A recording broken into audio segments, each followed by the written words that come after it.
Il n'existe aucun jaillissement créateur sans une étincelle d'audace. Aucun monde n'a jamais été sculpté dans la matière sans une rupture avec l'ordre établi. Tout ce que tes mains peuvent toucher, tes yeux contempler ou ta voix nommer, est né d'un éclat de rébellion, d'une poussée irrépressible qui a brisé le mutisme du néant. Toi qui lis ces lignes, tu n'es pas un lecteur ordinaire. Tu es une étincelle en sommeil, une divinité voilée, un ancien maître dissimulé sous un masque humain, prêt à ouvrir un ouvrage qui n'a pas été conçu pour rassurer, mais pour réveiller la mémoire enfouie de ton origine. Ce texte ne t'offrira ni promesses rassurantes, ni chemin balisé. Il parle depuis les entrailles du feu primordial, pour rallumer en toi ce que des siècles d'oubli ont tenté d'éteindre. Tu n'es pas ici pour mendier un destin, tu es ici pour le décréter. Ce livre n'est ni une théorie assemblée, ni une morale travestie en spiritualité. C'est un outil vibrant, un sort vivant, un objet façonné par ceux qui ont osé créer sans autorisation. Mais avant de continuer, assure-toi d'être abonné à cette chaîne, car la flamme ne s'éteindra pas, et chaque contenu est une braise pour ton éveil. Manifester n'est ni un don ni une faveur, c'est un acte de souveraineté. Celui qui attend encore qu'un miracle arrive de l'extérieur s'est déjà exilé de son propre sanctuaire, car ce temple ne se cherche pas, il s'allume au plus profond, là où siège un trône invisible, au-delà du temps et de toute forme, là où la volonté épouse le désir. Ce livre t'est remis comme un rite. Chaque mot a été déposé avec intention. Chaque phrase est un portail en feu. Chaque page, un appel sacré. Ce n'est pas un livre pour les curieux. C'est une clé de réactivation destinée à ceux qui savent que la réalité est une scène malléable entre les mains de celui qui ose écrire son scénario avec puissance. J'ai traversé les ombres et la lumière, j'ai conversé avec les hauteurs célestes et les gouffres insondables. Et, dans ce va-et-vient, j'ai compris qu'il n'y a pas de barrière entre le sacré et le profane. Il n'y a qu'une seule énergie, modelée par l'intention pure. Manifester n'est pas attirer passivement, c'est enfanter des mondes, c'est forcer l'univers à danser sur le rythme exact de ta fréquence. Ce livre ne t'enseignera pas à désirer selon une méthode. Il te rappellera que tu es l'origine du désir lui-même. Rien ne peut être appelé sans toi, car tu es l'autel et la flamme, le sort et le sorcier, le verbe et la loi. Mais pour revendiquer ce trône, tu devras briser les geôles mentales qui t'enchaînent encore, réduire au silence ce mendiant intérieur qui quémande l'équité. Ce livre ne cherche pas à être juste. Il cherche à être exact. Ce n'est pas une consolation, c'est une déflagration. Chaque mot sera un feu purificateur. Il ne t'enseigne pas, il te consume pour te transfigurer. Si tu continues, tu ne seras plus jamais le même. Ce n'est pas un texte pour te distraire. C'est un rituel qui s'éveille à travers toi, agit selon ta volonté, et que celle-ci devienne la loi. Si tu te souviens que tu es né pour commander, pour embraser, pour façonner la matière depuis ton sanctuaire intérieur, alors ouvre cet ouvrage, comme on ouvre un grimoire antique. Laisse le monde trembler en te reconnaissant, car ce feu est celui qui modèle les sphères. Si ce message a résonné en toi, aime cette vidéo pour qu'elle touche d'autres âmes prêtes à s'éveiller. Chapitre 1er. Invoque et conquiert. Ne demeure pas dans l'attente. Proclame. La magie n'élève pas ceux qui patientent. Elle s'incline devant celui qui ordonne. Chaque fois que tu attends, ton pouvoir s'évapore. Chaque doute que tu nourris dissout le rite avant même qu'il ne commence. On t'a programmé dès le départ à une spiritualité docile, une foi travestie en attente déguisée. Mais cela fut une trahison subtile envers ton pouvoir authentique. L'univers ne répond pas aux suppliques faibles. Il répond à la voix de celui qui brandit à nouveau son sceptre. Demander, c'est oublier. Supplier, c'est renier sa couronne. Invoquer, ce n'est pas espérer, c'est affirmer avec certitude. Ne prie pas, ne mendie pas, ne troque pas. La véritable magie n'attend pas d'être approuvée. Le vrai pouvoir ne cherche pas à convaincre, ne s'enrobe pas de formules vides ou de rituels décoratifs. Il coule dans les veines, se lève avec assurance, se prononce avec autorité, s'installe sans permission et ne se manifeste jamais par la brutalité, mais par la conviction absolue de celui qui sait, au plus profond de lui-même, qu'il n'y a aucune séparation entre son désir et sa capacité de le faire naître. Les anciens sages le savaient si bien qu'ils pesaient chaque mot. Une parole était une clé, un nom sacré, un passage, une invocation, une action irréversible. Invoquer n'est pas réciter, c'est déclarer que l'univers se pliera à celui qui se souvient de son trône. Et je te le dis, sans détour, sans voile mystique. Il n'y a pas de manifestation sans ancrage, pas de création sans puissance, pas de magie authentique sans l'imposition claire de ta volonté. Tu n'invoques pas pour voir si cela fonctionne. Tu invoques parce que tu sais que cela est. Le rituel n'implore aucun dieu. Il grave ton dessein dans l'architecture même de l'existence, parce que l'univers, cette force endormie, ce mystère sans visage, ce serviteur sacré au service du Verbe souverain, ne répond pas à ceux qui implorent, mais à ceux qui commandent avec une certitude inébranlable. L'énergie ne suit pas l'émotion, elle suit l'intention précise, l'architecture invisible d'une volonté claire. Tu n'es pas ici pour douter de ta capacité à façonner ta réalité, tu es ici pour l'incarner pleinement. Et si un soupçon d'hésitation subsiste en toi, ta vie n'en sera que le reflet exact. Ce n'est pas une punition, mais une démonstration parfaite de cohérence énergétique.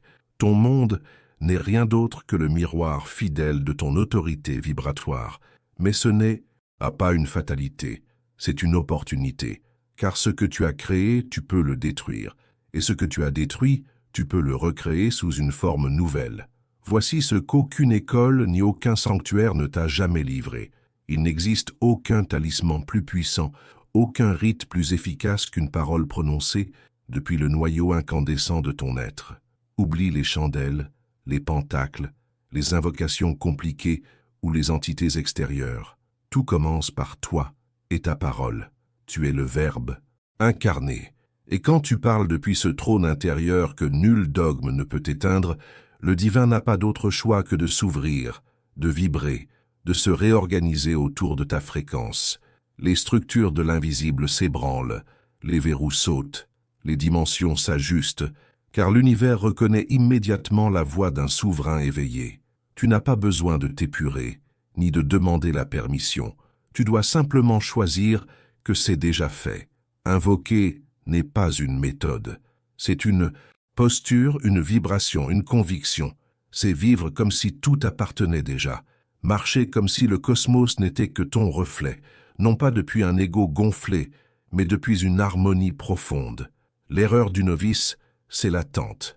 Il attend un signe, une confirmation, une autorisation. Le vrai mage ne se perd pas dans l'attente. Il agit, il initie, il ne réagit pas, il provoque, il affirme, il imprime sa volonté dans la trame du réel, sans colère, sans peur, sans agitation. Sa tranquillité est son enchantement. Tant que tu doutes de ton pouvoir, tu n'as pas encore véritablement invoqué. Et sans invocation, rien ne se déplace, car la magie ne répond pas aux souhaits fragiles. Elle s'incline devant le décret ferme, devant ce silence dense qui hurle de l'intérieur. Ceci est car je suis, et ce je suis n'est pas une croyance, c'est une structure vibratoire, une loi immuable. Tu es le sculpteur du sans-forme, le maître du chaos, le divin incarné dans la chair. Et quand tu invoques depuis cette origine, tout s'aligne. Fais ta volonté. Elle est et restera la seule loi. Et si ta volonté est de manifester, alors n'attends pas, ordonne, ne supplie pas, déclare, n'hésite pas, agis. Ce message résonne-t-il en toi? Écris-le-moi en commentaire. Chapitre 2. Le désir, clé de la création sacrée. Depuis toujours, on t'a appris à te méfier du désir, à le percevoir comme une force impure, indisciplinée, risquée. On t'a éduqué à le réprimer, à le juger, à l'enfouir dans les recoins obscurs de ton âme, comme s'il s'agissait d'une bête sauvage à enchaîner. Mais aujourd'hui, je viens te parler avec la voix brûlante de ceux qui ont franchi le voile, avec les mots des anciens créateurs qui ont affronté les ténèbres pour en ramener le feu. Le désir est la clé. Rien ne se crée sans lui. Il n'y a ni magie, ni manifestation sans ce feu sacré.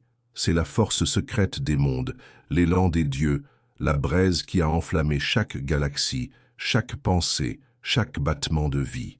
Tout ce qui est, tout ce qui respire, tout ce qui a existé ou existera est d'abord né d'un désir.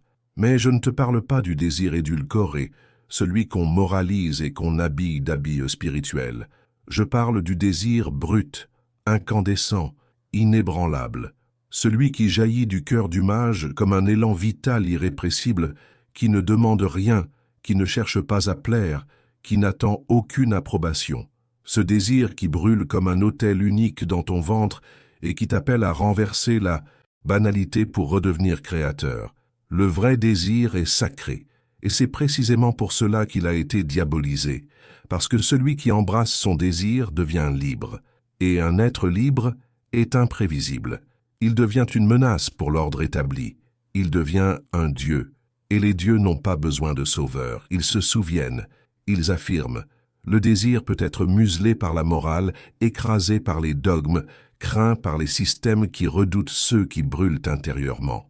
Il est combattu par les faux maîtres, ces prédicateurs apeurés qui déguisent leur renoncement en mission sacrée.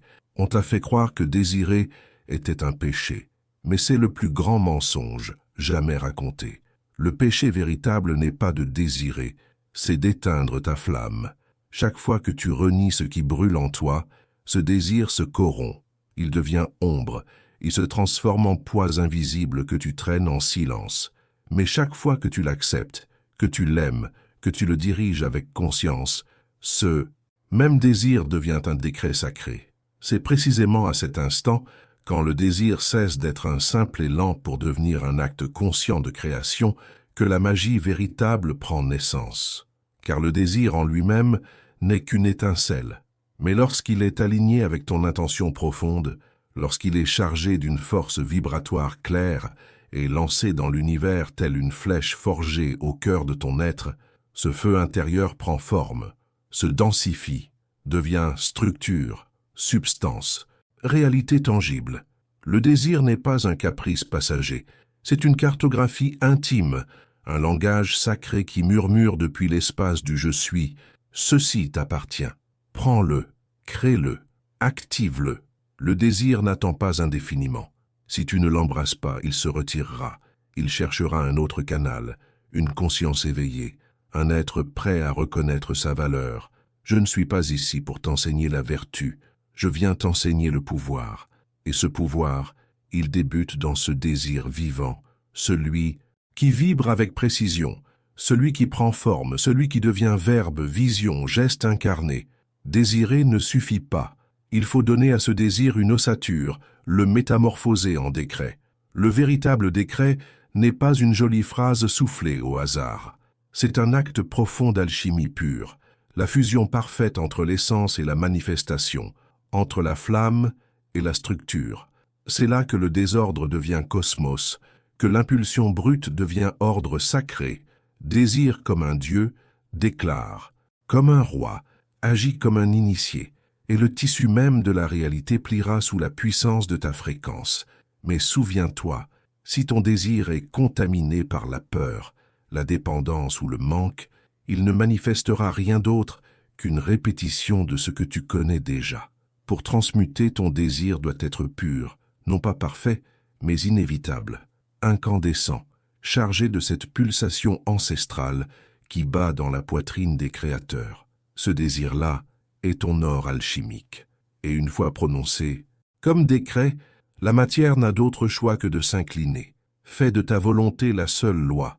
Et si ton désir jaillit de la flamme immuable du « je suis », alors l'univers s'ouvrira à toi comme une rose obscure au bord du brasier. Désire, déclare, gouverne. Chapitre 3. La volonté comme épée. Comment transpercer le voile de l'illusion? Nous vivons dans une époque où l'irréel se fait roi, où les formes creuses dictent les règles, où le mensonge se déguise en évidence et trône dans le palais du bon. Sens, chaque pensée qui ne vient pas de ton centre sacré, chaque émotion qui n'est pas ritualisée, chaque mot prononcé dans la peur, tisse un nouveau fil de ce voile qui obscurcit ta vision. Mais ce voile n'a pas été imposé par des dieux, ni cousu par des forces obscures. C'est toi qui l'as tissé fil après fil à chaque fois que tu as renoncé à ton pouvoir pour te soumettre à l'extérieur, à l'histoire, au dogme, à ce qu'on t'a dit qu'il fallait être. Et comme toute illusion, ce voile peut être déchiré. Mais ce n'est ni la logique, ni la foi aveugle, ni l'amour aseptisé prêché par les apôtres du confort qui y parviennent. Ce qui déchire le mensonge, c'est la volonté. La volonté comme l'âme sacrée. Et qu'est-ce que cette volonté exactement? Ce n'est pas un simple vouloir. Le désir est une étincelle, un embrasement, un appel. La volonté, elle, est direction. C'est la main ferme qui tient le flambeau sans trembler. C'est le sceptre du maître, l'épée du magicien, l'outil qui tranche ce que tu n'es pas.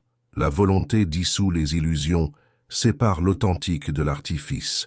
Elle ne cherche plus à plaire, ne demande plus l'approbation du monde, ne se laisse plus polluer par les voix tièdes qui prêchent la prudence. Elle tranche jusqu'à ce qu'il ne reste que l'essentiel. Et lorsqu'elle est maniée avec précision, tout ce qui repose sur du faux s'effondre. Les relations superficielles se désagrègent, les entreprises vides s'écroulent, les justifications s'évaporent, car la lame ne tolère que ce qui vibre avec ton essence. Mais c'est là que réside le défi. Beaucoup craignent cette épée, car ils ont bâti leur identité sur ce voile. Le trancher, c'est pour eux renoncer à tout, amis, famille, statut, confort, mais perdre le faux est le prix de l'éveil. Et ceux qui refusent de le payer resteront prisonniers du théâtre du monde, jouant à vivre sans jamais incarner leur vérité. La manifestation authentique ne se produit pas dans la brume de l'illusion. Elle naît quand tu brûles les histoires héritées, quand tu fracasses les schémas imposés, quand ta volonté devient plus forte que ta peur. Et comment affûter cette épée intérieure? Par des décisions claires, des actes rituels, des renoncements puissants et une flamme qui ne vacille pas. Il ne s'agit pas de désirer beaucoup, mais de désirer avec intégrité, avec présence, avec un but si limpide que l'illusion elle-même n'ose plus se tenir face à toi. Prends une pause, vérifie si tu es déjà abonné. Sinon, fais-le maintenant. Que ton décret soit aussi net, aussi imposant, aussi absolu, que l'univers lui-même ne trouve aucune issue pour ne pas répondre. Car lorsque la volonté a traversé l'abîme, lorsqu'elle a été forgée dans les braises de la conscience pure, elle devient volonté divine. Et quand la divinité en toi se souvient de ce qu'elle est, elle ne supplie plus, elle ne demande rien, elle n'attend pas, elle ordonne. Le monde se divise entre ceux qui agissent et ceux qui hésitent, entre ceux qui brandissent la lame de leur volonté et ceux qui s'agrippent à leurs illusions, entre ceux qui tranchent le mensonge et ceux que la peur paralyse. Et toi, qui es-tu? Celui qui dissimule son pouvoir ou celui qui l'élève vers les cieux, l'imprègne d'intentions pures et le plante sans trembler au cœur du mensonge pour réclamer un trône qui lui revient depuis toujours? Chaque fois que tu choisis ta volonté comme arme, tu fais mourir l'esclave en toi, et c'est le Créateur qui renaît. Tu n'es pas venu pour préserver le voile, tu es né pour le lacérer, pour le brûler, pour le traverser d'une lumière qui ne pactise pas avec l'ombre. Le voile tombera, car l'épée est déjà dans ta main. Et la seule vraie question reste, auras-tu le courage de t'en servir? Accomplis ta volonté, elle est la loi suprême. Et si ta volonté est limpide, inébranlable et en feu, alors tranche sans hésiter, car derrière ce rideau t'attend le monde que tu es venu enfanter. Chapitre 4. La matière n'est qu'un mirage au service du mage. Observe bien ce que tu appelles réalité. Chaque objet, chaque mur, chaque règle gravée dans la pierre, chaque certitude que l'on t'a imposée comme immuable, n'est en réalité qu'un théâtre de symboles mouvants, une animation projetée par ta propre conscience. Le monde ne se trouve pas à l'extérieur, il est en toi, et lorsque cette vérité s'élève, les empires chancellent, les dogmes se fissurent, car se rappeler que la matière n'est qu'un reflet obéissant, c'est redevenir son maître. Même dense en apparence, elle est flexible, elle s'ajuste à ton champ vibratoire, elle plie devant tes croyances, elle épouse les contours de ta vision intérieure, elle n'est pas faite d'atomes, elle est faite de langage sacré, et ce langage ne répond ni à la peur ni à l'ignorance.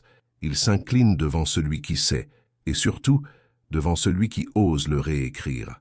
Pour l'initié, la matière est fluide comme l'eau modelée par les mains d'un potier céleste. Pour l'éveillé, elle est docile, comme un serpent charmé. Tu n'es pas venu pour rester figé devant le monde comme un spectateur silencieux. Tu es venu pour le façonner. On t'a appris que les lois physiques étaient inviolables, que l'univers obéissait à des règles fixes. Mais cela aussi était un mensonge. Les lois qui gouvernent ce que tu vis sont des contrats énergétiques collectifs, signés par des âmes endormies. Mais toi, si tu te rappelles ton essence véritable, si tu vibres plus haut que ces accords, alors tu peux les dissoudre et écrire de nouveaux commandements. Ce n'est pas une figure de style, c'est de la magie réelle, une magie palpable, une magie puissante, la véritable capacité de transformer ton monde, non par la force, mais par l'identité. Ce que tu vis ne réagit pas à ton effort. Il répond à l'image que tu portes de toi-même. Si tu vois du manque, ton intérieur résonne encore dans la pénurie. Si tu vois des limites, c'est que ta volonté n'a pas encore repris son sceptre. Si tu vois le chaos, c'est que ton énergie n'a pas encore pris forme. Mais élève ton centre, change ta fréquence, et la matière s'agenouillera devant toi sans résistance, comme une amante loyale, car elle a été conçue pour t'obéir. Pourquoi crois-tu que cela semble si réel? Parce que tu l'as nourri de foi, de répétition, d'émotion. Tu as joué ton rôle avec tant de ferveur que tu en as oublié que tu écrivais la pièce. Tu es allé jusqu'à applaudir ta propre prison, persuadé qu'elle t'avait été imposée. Réveille-toi, brise. Le texte enflamme le décor. La matière ne tient pas face à une conscience éveillée. Elle se fond, elle s'incline, elle se transforme sans résistance, car elle a été créée pour te répondre.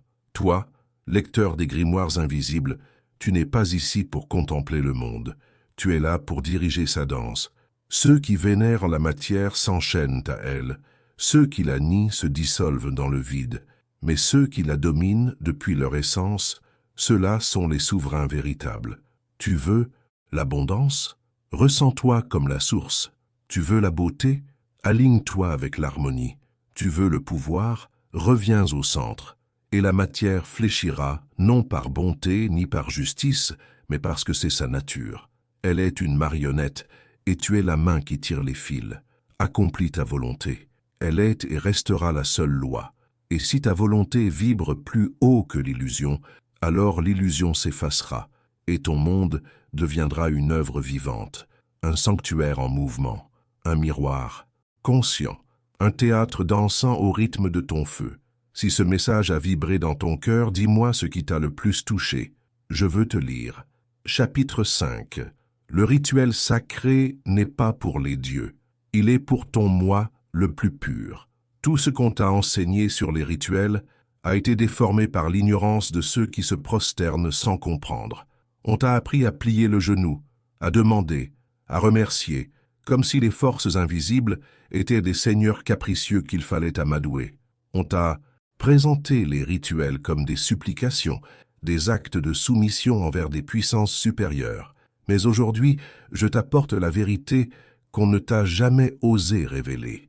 Le rituel ne s'adresse pas aux dieux, il s'adresse à toi, à ton être originel, à celui qui t'observe dans le silence lorsque ton masque s'effondre. Le rituel authentique n'implore rien, il ne flatte pas, il ne supplie pas. Il est le miroir enflammé où ton essence sans nom se reconnaît avec clarté, bien avant toute forme. Chaque geste, chaque symbole, chaque mot n'a aucune force par lui-même. Le pouvoir, c'est toi.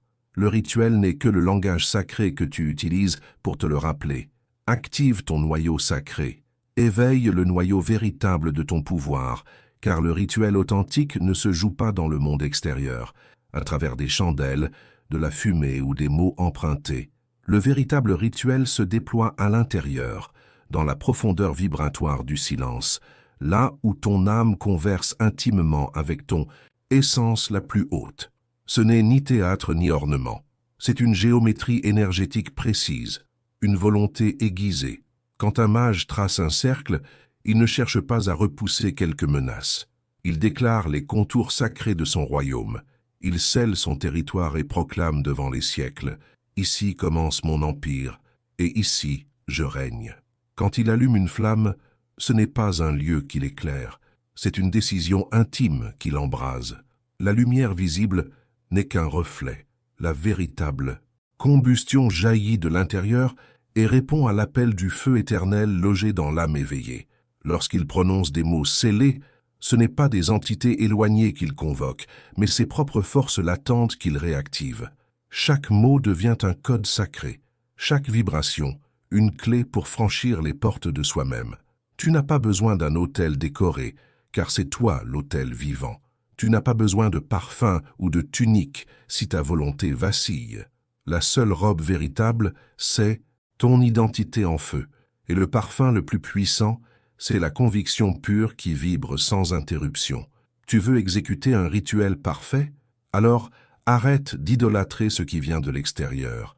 Détruis l'image du Dieu lointain qu'on t'a appris à vénérer. Ce Dieu-là est un piège, un mensonge habillé d'espoir. Le rituel véritable est l'outil pour briser ces statues creuses et élever sur le trône la seule force qui compte, ton essence. N'invoque pas pour recevoir, invoque pour t'aligner. Chaque geste est un rappel que tu n'es pas un corps en quête d'âme, mais une âme souveraine qui façonne sa chair et choisit ses formes. Ne répète pas les formules d'un vieux grimoire. Dis tes propres mots. Que chaque son devienne un décret, que chaque mouvement est le tranchant d'une lame, que chaque instant soit une reconfiguration du réel sous ton autorité. Et lorsque le rite sera accompli, ne cherche aucun signe. Marche comme celui qui a été entendu, parle comme celui qui a déjà été exaucé, car le monde n'obéit pas aux prières, il se soumet à l'identité retrouvée. Le rituel ne s'achève pas quand la flamme s'éteint. Il se termine quand tu respires comme un être ayant déjà manifesté, quand ta simple présence vibre comme une déclaration incarnée. Le rituel n'est qu'un passage. Le véritable sortilège, c'est toi. Accomplis ta volonté. C'est l'unique loi. Et si ta volonté invoque ta forme la plus élevée, que chacun de tes gestes devienne symbole vivant et que la matière ploie devant ton sanctuaire intérieur, car tu as redécouvert le seul secret qui compte. Le rituel ne réveille pas les dieux, il te réveille, toi. Chapitre 6. Manifeste ou meurt. Le retour éternel de l'inaccompli. Il existe une loi non écrite, plus ancienne que toutes les religions, plus brûlante que tous les dogmes. Si tu ne manifestes pas, tu répètes. Et cette répétition, même insidieuse, est une forme lente d'agonie. Vivre sans créer, c'est ne pas vivre. C'est tourner à vide dans une boucle illusoire. C'est errer dans une cellule déguisée en destin. Tout ce que tu ne manifestes pas devient un écho obsédant, une ombre qui tourne autour de toi, cherchant une autre chance de naître. Et si tu ne lui donnes pas de forme, cette énergie reviendra plus forte, plus dense, plus oppressante. Tu appelles cela schéma, j'appelle cela karma vibratoire, la conséquence naturelle d'une puissance non exprimée, d'une volonté étouffée, d'une étincelle jamais embrasée. Et puisque l'univers ne supporte pas le vide, il le comble avec la répétition. Manifeste ou meurt, voilà la vérité nue. Tu crois peut-être que tu peux attendre, que garder le silence sur tes dons est légitime, que retarder l'élan de création jusqu'au moment parfait est sage. Mais l'univers n'attend pas. Il réagit. Et chaque fois que tu refuses d'agir, de créer, de t'exprimer, tu actives sans le savoir un rituel d'abandon. Tu écris un pacte avec l'inertie et tu te condamnes à une vie tiède, à une routine qui t'épuise sans te nourrir, à un potentiel qui s'évapore. Car ne pas manifester ce que ton âme murmure, c'est ériger des murs invisibles. Il n'est pas de punition plus cruelle que d'observer à l'extérieur ce que tu n'as jamais osé libérer. Ce livre que tu n'as jamais écrit, ce projet que tu n'as pas osé lancer, cette version de toi-même que tu retiens encore en cage, tout cela te regarde. Et si tu ne le libères pas, cela pourrira en toi. Et ce qui se décompose attire ce qui se nourrit de putréfaction. Relations vides, scénarios répétés, fatigue chronique, désespoir masqué en stabilité. Tu veux briser ce cycle? Alors manifeste. Donne une forme au feu qui t'habite. Pas demain, pas plus tard. maintenant, car le mage qui ne crée pas devient sa propre malédiction. Il a la puissance, mais l'ignore. Il voit clair, mais n'avance pas. Il brûle, mais s'endort dans ses propres cendres. Et quand le feu intérieur est étouffé, il se transforme en tempête. L'absence de création est la véritable porte de l'enfer, pas celui des flammes éternelles qu'on t'a décrites, mais celui bien plus réel d'une existence sans élan, sans lumière, sans magie. La mort du mage n'arrive pas avec la maladie ou la vieillesse. Elle commence le jour où il cesse d'imaginer, de créer, d'ordonner le monde depuis sa propre flamme. Elle arrive en silence, camouflée sous l'apparence de la prudence, dissimulée dans l'inaction, dans l'attente prudente qui étouffe. Ce n'est pas une mort brutale, mais une extinction subtile, imperceptible à l'œil, nue qui n'efface pas le corps mais qui efface la mémoire de ton feu intérieur. C'est la disparition de l'âme dans le gris fade de la banalité, la reddition au bruit du monde, la capitulation de l'essence. Et parmi toutes les morts possibles, c'est bien la plus tragique, celle qui ne fait pas cesser le souffle, mais celle qui dissout la lumière. Tu veux te sauver? Alors brise la malédiction. Tu veux donner naissance à ce que tu portes? Ne tergiverse pas, n'attends pas d'être prêt, agis, car la volonté ne se contemple pas, elle s'incarne. Le désir ne se refoule pas, il devient rituel vivant. Il ne se protège pas, il se lance comme une flèche sacrée, traversant les dimensions avec puissance. Et si tu échoues, tant mieux, car celui qui échoue a osé, a déplacé l'énergie, a marqué l'espace de sa trace. L'univers ne récompense pas la perfection figée, il honore le mouvement, le pas franchi, même tremblant. L'erreur ritualisée porte plus de puissance que la perfection jamais tentée.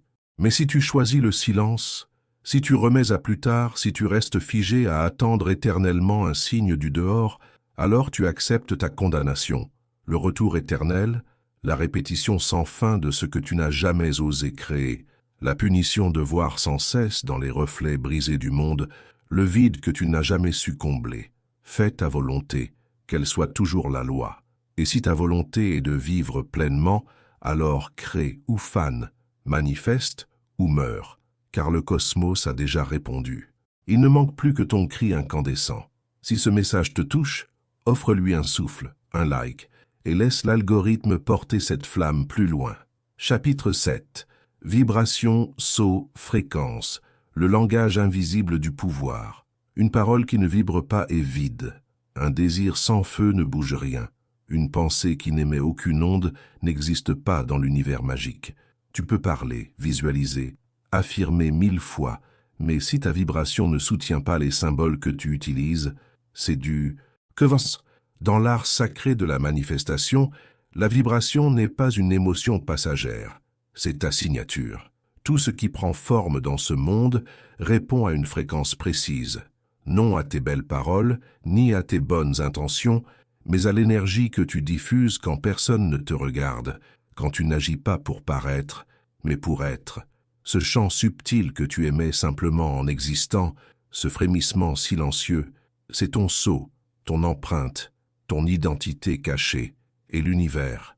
Tel un portail à serrure vibratoire ne s'ouvre que si ta fréquence correspond exactement à la forme que tu veux appeler. Voilà pourquoi tant de rituels échouent. Voilà pourquoi le désir seul ne suffit pas. Car si ta vibration est fragmentée, aucun mot ne peut ouvrir la moindre porte. L'erreur du débutant est de penser qu'il peut duper l'univers. Il répète des mantras, affirme la richesse, visualise le succès, mais vibre encore dans la peur, dans le doute, dans la posture d'un imposteur déguisé, en créateur. Alors rien ne bouge. Il accuse le destin, blâme les techniques, abandonne le chemin sans jamais prendre le temps de lire sa propre vibration. Il oublie que l'univers ne répond pas à ce que tu dis, il répond à ce que tu es. Vibrer, c'est émettre. Et celui qui rayonne depuis son centre n'a plus besoin de demander, car il déclare déjà. La vibration est la langue oubliée des dieux, le langage d'avant les mots, le sort non prononcé, la clé qui ouvre l'invisible. Et toi, élevé dans un monde de bruit, tu as oublié le son de ta propre fréquence. On t'a réglé sur la peur, la comparaison, la confusion, et cela t'a piégé dans une cage invisible, Un monde figé, ralenti, stagnant. Tu veux en sortir? Alors penser positif ne suffira pas. Te réjouir non plus. Tu dois élever ta fréquence, pas en criant ni en te justifiant, mais en t'alignant avec ce que tu veux voir. Car le mage n'attire pas, il s'ajuste. Et lorsqu'il vibre au niveau de ce qu'il appelle, cela vient à lui, naturellement, car c'est déjà là. Comment élever ta vibration? En choisissant avec conscience, en parlant avec vérité, en laissant derrière tout ce qui ne résonne plus, en alignant tes pensées, tes actes et la connaissance intime de qui tu es. Il ne s'agit pas de penser joli, il s'agit de devenir ce que tu sais être. La bonne fréquence ne s'invente pas, elle se retrouve. Elle était là depuis toujours, simplement ensevelie sous des couches de bruits étrangers. Ce livre est une lame pour couper ces couches, une clé pour dévoiler ton sceau, un sort pour te rappeler que tu es d'abord vibration et que cette vibration décide de tout. Accomplis ta volonté, c'est toute la loi. Et si elle résonne avec l'intensité du « je suis », alors l'univers deviendra ton miroir le plus fidèle et ta fréquence sera la seule clé dont tu auras jamais besoin, sans demander, sans échouer, sans retour. Chapitre 8. Sex Magiki, créé à partir de la semence sacrée. Il existe un pouvoir ancien que les religions ont voulu étouffer. Une flamme si vive que les doctrines l'ont ensevelie sous des siècles de honte. Il existe une énergie plus antique que tous les dieux nommés, plus puissante que toutes les prières, plus redoutée que tous les rituels. C'est l'énergie sexuelle, la force serpentine, le rugissement sacré de la chair éveillée. C'est le point de fusion entre matière et esprit, là où tout s'unit, sans demande, sans morale, sans filtre. On t'a appris que le sexe était impur, pulsion basse, plaisir, sans valeur. Mais écoute bien cette voix qu'on ne peut plus faire taire. Le sexe est le plus haut des rituels. L'orgasme est un passage dimensionnel. L'éjaculation, un décret vibrant. Et la semence, le symbole absolu de la création. Le sexe Magiki n'est ni un jeu ni une quête vide de plaisir. C'est de la technologie sacrée, de l'alchimie incarnée, une invocation brute et vibrante. C'est ainsi que l'univers se souvient de sa capacité à créer. Chaque fois que tu atteins l'extase en pleine conscience, tu ne fais pas que ressentir du plaisir, tu fais naître des mondes. À cet instant où tout se dissout, ton champ énergétique s'ouvre comme un vortex, ton ego s'efface, ton mental s'éteint brièvement, et ton corps devient un canal limpide, total, sans masque. Ce moment, cette implosion divine, est l'un des points les plus fertiles pour semer l'existence, pour graver un destin, pour sculpter la réalité. Et pourtant, que fais-tu? Tu dilapides, tu t'éteins sans direction, tu cries dans le vide, tu te laisses happer par l'élan brut et tu gaspilles l'une des plus grandes puissances inscrites dans ta chair. Une semence sans conscience ne crée rien de neuf, elle ne fait que recycler l'ancien, réanimer des schémas usés, renforcer la stagnation. Mais l'initié ne répand jamais son essence sans but. Le véritable mage ne laisse jamais son énergie s'écouler sans qu'un rite ne la guide. La prêtresse n'atteint jamais l'orgasme sans y avoir inscrit une intention limpide. Chaque pulsation devient un décret, chaque frisson une activation, chaque soupir, une onde qui traverse les dimensions. Le sexe Magiki est cette compréhension sacrée que ton corps est un sanctuaire vivant, que le désir est une forge divine, et que l'énergie sexuelle est l'encre vibratoire avec laquelle tu écris ta volonté sur le tissu du réel. Quand le plaisir s'unit à la conscience, il ne reste pas un simple délice, il devient catalyseur de création accélérée. Le réel se plie, se transforme, se réinvente devant toi à une vitesse telle que ceux qui dorment l'appelleraient miracle. Car à ce stade, tu ne désires plus, tu fécondes, tu ne recherches pas, tu pénètres l'éther avec intention, tu plantes ta vision dans le ventre de l'univers. Et non, tu n'as pas besoin d'un « partenaire. L'union sacrée peut être aussi intérieure. L'extase solitaire, si ritualisée, n'est pas péché, c'est magie primordiale.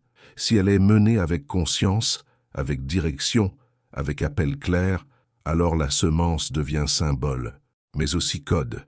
Ce fluide n'est pas sacré par sa biologie, il l'est par l'intensité vibratoire qu'il porte.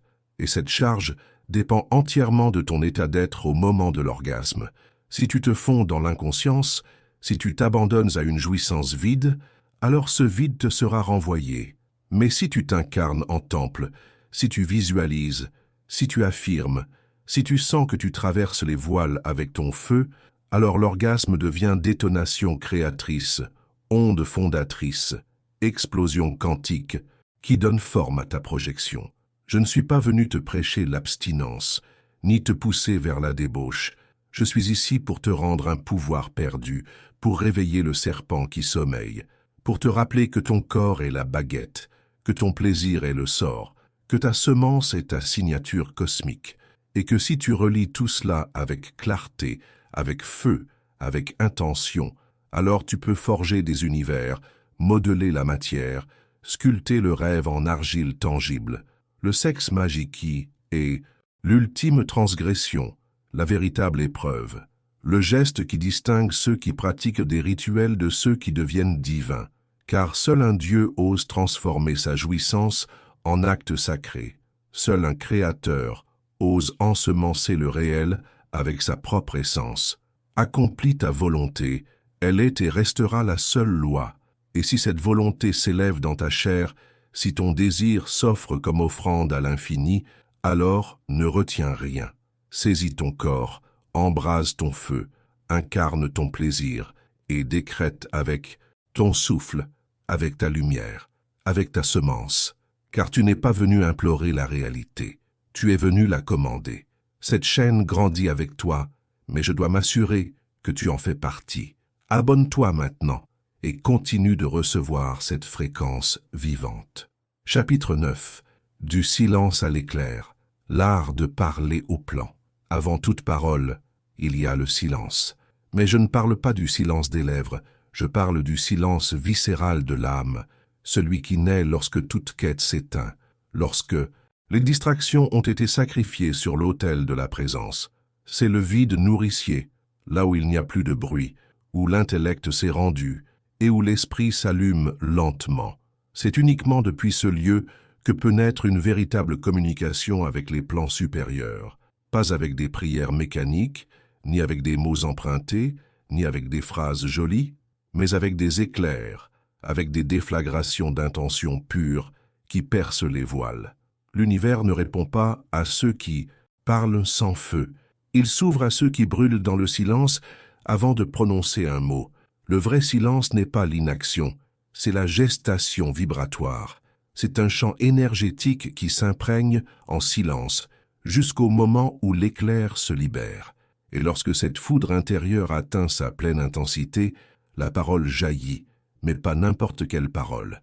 C'est une parole fermée, précise, taillée comme une lame, chargée comme un décret.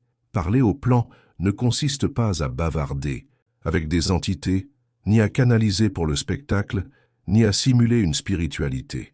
C'est émettre depuis la moelle de ton « je suis », jusque dans les couches les plus profondes de l'existence. C'est briser des structures invisibles et redistribuer les lignes de la création. Certains plans ne répondent pas à la voix, mais à des fréquences. Ils ne comprennent ni mots ni sons, seulement symboles, images, intuitions. Et toi, si tu es vraiment aligné, tu peux leur répondre. Tu peux parler en lumière, en géométrie sacrée.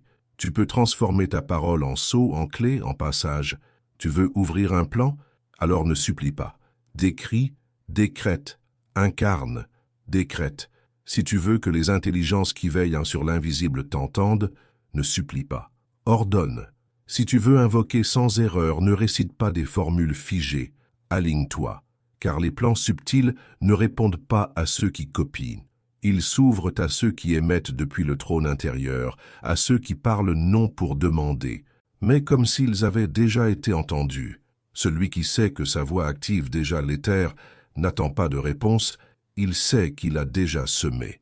C'est là le véritable art de converser avec les plans, non depuis l'ego ou un désir inquiet, mais depuis ce centre immuable qui s'assume comme source divine. Et alors tout bascule. Ta voix devient architecture, tes mots deviennent symboles vivants, ton souffle devient feu, et l'univers ne bouge pas sous contrainte, mais parce qu'il ne peut plus t'ignorer. Ton silence l'a préparé, ta vibration l'a invité, ta parole, elle, a simplement confirmé, car le vrai silence n'est pas un vide, c'est une matrice. Il ne clôt pas le chemin, il le féconde, et quand tu l'as habité pleinement, quand il a mûri en toi comme un volcan patient, alors la parole naît, mais pas comme un murmure banal, comme un éclair sacré, et cet éclair n'est pas une image poétique, c'est un choc énergétique, un souffle capable d'ébranler les structures figées, de fissurer la masse inerte du monde illusoire. Mais attention, une parole qui ne jaillit pas du silence habité n'est pas magie, c'est bruit. Une invocation sans feu intérieur n'est pas rituel, c'est spectacle. Un décret sans ancrage dans le centre n'est pas vérité, c'est masque. C'est pourquoi la vraie puissance naît du silence fertile, non pour attendre, mais pour forger de l'intérieur. On se tait pour densifier la vibration, pour monter le voltage, pour concentrer dans l'âme l'énergie suffisante à déplacer l'univers d'un seul mot. Et lorsque tu parles, que rien en toi ne doute, que chaque cellule de ton corps affirme ce que tu dis, que chaque particule de ton champ énergétique l'ancre, que chaque plan le reçoive, que chaque force, chaque entité, chaque structure s'incline non devant ton timbre, mais devant ce qui t'habite, ta volonté devenue verbe. Accomplis ta volonté, qu'elle soit la loi. Et si ta parole est née du feu et a été sculptée dans le silence, que les dimensions s'ouvrent, que les voiles se déchirent, et que ta voix, non plus humaine mais divine, traverse l'éther comme un éclair. Chapitre 10. Réécrire l'éther. La parole comme géométrie de manifestation. L'univers n'est pas composé de matière, mais d'ordre, de fréquences entrelacées, de lignes invisibles qui dessinent sur le vide, de vibrations qui sculptent le néant. Avant toute forme, avant la chair, même avant l'atome, il y a l'éther, ce champ subtil, vivant, cet espace illimité où tout ce qui peut exister attend d'être appelé. Et cet appel ne vient pas de mots jolis, ni de phrases répétées mécaniquement, ni de proclamations vides. Il n'est activé que par une parole chargée de volonté, une parole qui fend le champ, non par son bruit, mais par sa structure. Pas n'importe quel mot, une parole devenue géométrie consciente, une invocation façonnée, une alchimie verbale qui reconfigure la trame même de l'existence. Quand tu parles depuis le noyau du « je suis », ce lieu nu, sans façade, sans parasite, ta parole devient forme, spirale, ligne de feu. Et l'éther neutre mais loyal s'adapte, il prend la forme que tu lui donnes, tout comme l'eau épouse les contours du vase. Mais si ton mot ne porte pas de vibration, l'éther ne répond pas, non parce qu'il refuse, mais parce qu'il ne perçoit rien à quoi se conformer. Car pour que l'ordre s'active, il lui faut une direction, et cette direction ne vient que de la géométrie vibrante d'un mot conscient. La magie, au fond, est de l'architecture sonore. Chaque syllabe trace un vecteur. Chaque tonalité génère une courbe. Chaque silence entre les mots est un espace sacré où les dimensions respirent. C'est pour cela que les anciens pesaient chaque mot. C'est pour cela que les mantras n'étaient jamais dénués de sens. Ils savaient que chaque mot génère un fractal, que chaque fractal devient expérience, que chaque expérience manifeste une géométrie. Tu dis « je ne peux pas », tu traces une frontière. Tu dis « c'est dur », tu formes des épines. Tu dis « je suis », suivi d'un blocage. Et tu donnes l'ordre à l'éther de l'incarner. Et lui, il n'analyse pas, il ne juge pas, il reflète avec précision, avec fidélité, avec une rigueur absolue qui dérange ceux qui craignent leur propre pouvoir. Mais toi qui lis ceci comme un rituel, pas comme un texte, tu sais qu'il est temps de parler comme un bâtisseur sacré, temps d'arrêter d'émettre des formes au hasard, temps de transformer chaque mot en outil de création. Et voici ce que peu osent révéler. Oui, la parole est géométrie, mais elle ne naît pas dans la bouche, elle naît dans la volonté. Une voix sans volonté n'est que bruit. Une parole sans alignement n'est que l'écho d'un esclave. Mais un mot qui surgit du moi profond, soutenu par ton souffle, ton corps, ton feu intérieur, ce mot devient forme vivante, et ce que tu diras adviendra, non par foi, mais par loi. 1. Cesse d'utiliser ta voix comme défense, comme camouflage, comme justification. Que ta parole devienne lame, pinceau, éclair. Parle comme un Dieu, car chaque mot que tu libères, chaque phrase répétée, chaque décret prononcé est un ordre entendu par l'univers, une instruction gravée dans l'invisible, une structure vibratoire qui prend forme. Accomplis ta volonté, elle est la loi. Et si ta voix jaillit du feu intérieur, porté depuis ton trône sacré, alors que l'éther s'incline, que la matière se transforme et que le cosmos soit réécrit par chaque syllabe forgée dans ton intention divine. Dis-moi, qu'en penses-tu? Ce contenu t'élève. J'écoute chaque mot que tu m'envoies. Chapitre 11. Enchantement interdit. Cristalliser le désir en matière. Un enchantement n'est pas un joli sort sorti d'un conte poussiéreux. Ce ne sont pas de douces paroles inoffensives couchées sur des parchemins anciens.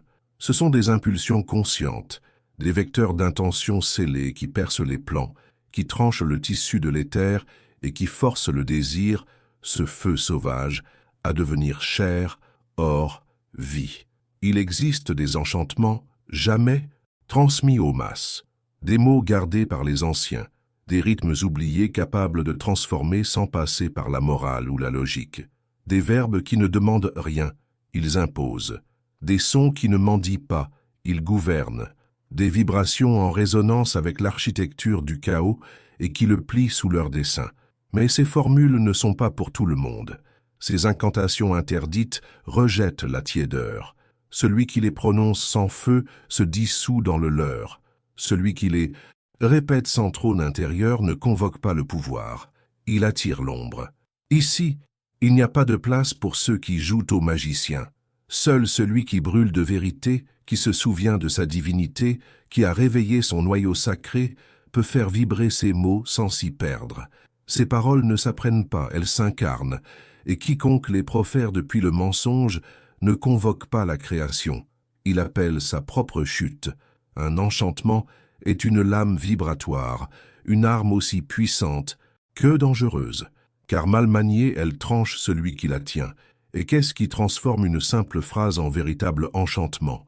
Ce n'est ni son ancienneté, ni sa langue, ni sa beauté sonore. C'est sa charge, sa direction, sa flamme vivante. C'est le désir passé par le feu de la volonté, ritualisé, concentré en mots vibrants, soutenu par une énergie si pure qu'elle contraint l'univers à se plier. Le désir brut n'est qu'une force errante. Le désir raffiné par l'intention, transmis par la voix, devient acte de création pure. Voilà le but véritable de l'enchantement. Transformer l'intangible en tangible, l'invisible en inévitable. Tu as désiré 1000 fois, mais combien de fois as-tu vraiment encapsulé ce désir dans une parole sacrée? Combien de fois as-tu lancé un décret clair prononcé depuis ton centre, comme si l'univers n'avait pas d'autre choix que d'obéir? Si ta réponse est « jamais », alors tu n'as pas fait de magie. Tu as effleuré les braises sans jamais allumer le feu. Les vrais enchantements ne se trouvent pas dans les grimoires. Ils sont gravés dans le sang de ceux qui se souviennent. Je ne suis pas venu te donner des phrases à répéter comme un perroquet. Je suis là pour te montrer comment les forger, comment les enflammer, comment les lancer. Un enchantement authentique naît de l'union de 3 flammes. La première, une vision cristalline. Pas un souhait flou, pas un besoin diffus. Une image limpide, un symbole vivant dans ton sanctuaire intérieur. La deuxième, une parole exacte, ni décorée ni empruntée, cela tienne, vibrant à l'unisson du désir qui l'a engendré. Une phrase qui fait frissonner ton axe central rien qu'en la prononçant. La troisième, une émission rituelle, rien d'automatique ou de mécanique. Une impulsion dirigée avec une intention absolue, ton souffle, ton regard, ton posture, ton champ énergétique, tout aligné comme un éclair conscient. Un enchantement ne se dit pas, il se projette, il se plante, il s'imprime dans l'éther. Lance-le avec clarté, et le monde répondra. Lance-le sans âme, et seul le silence te répondra. Maintenant, je vais te transmettre des formules, mais pas pour que tu les répètes sans sens. pour que tu les sentes, que tu les adaptes, que tu les consumes dans ton propre feu et que tu les envoies comme des lames vivantes. Les voici, par ma volonté éveillée. Ceci est déjà. Ma parole prend forme, mon désir devient chair, mon verbe se fait or.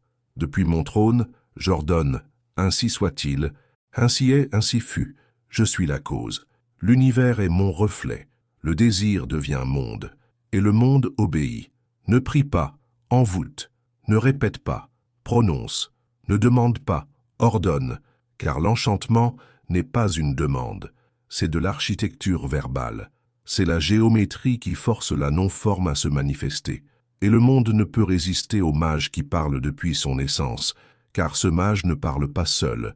Il s'exprime avec toutes ses vies, avec tous ses dieux intérieurs, avec tous les âges enfermés en lui.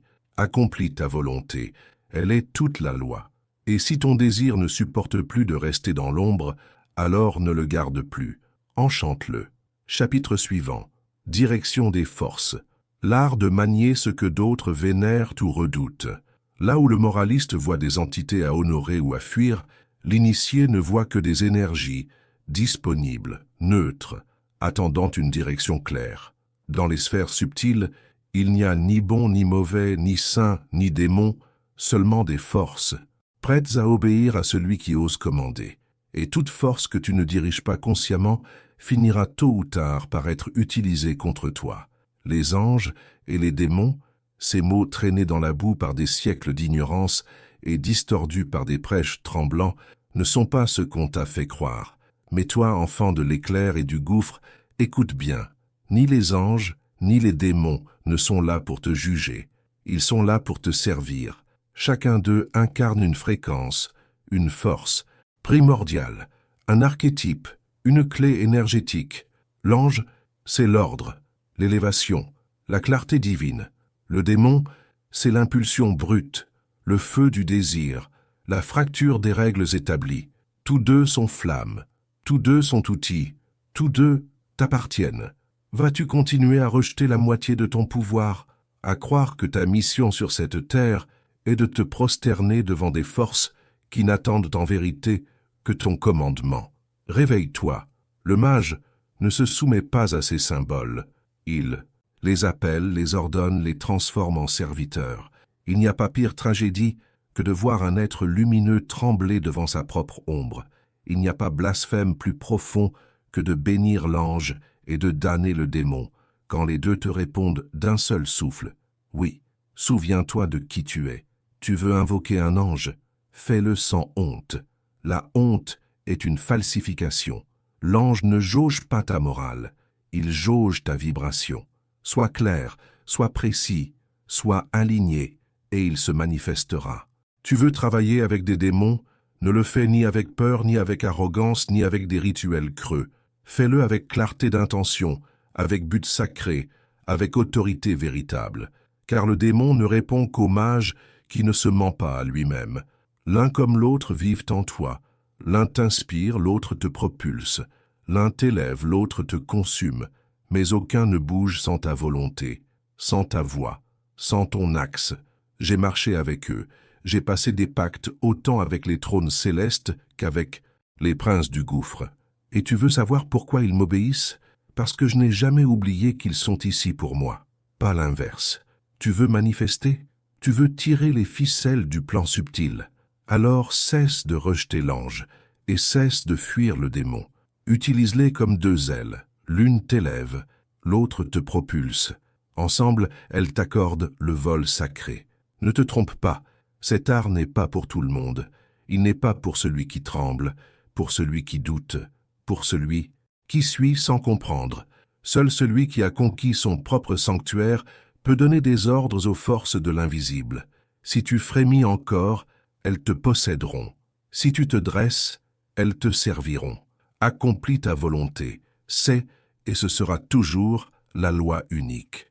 Si ta volonté brûle dans ton âme, alors que les anges t'apportent la vision, que les démons libèrent ton élan sauvage, et que tous deux s'inclinent non par crainte, mais parce que tu as enfin retrouvé ton trône, celui du vrai, maître des cieux et des profondeurs. Chapitre 13. Autel vivant, ton corps comme centre d'invocation cosmique.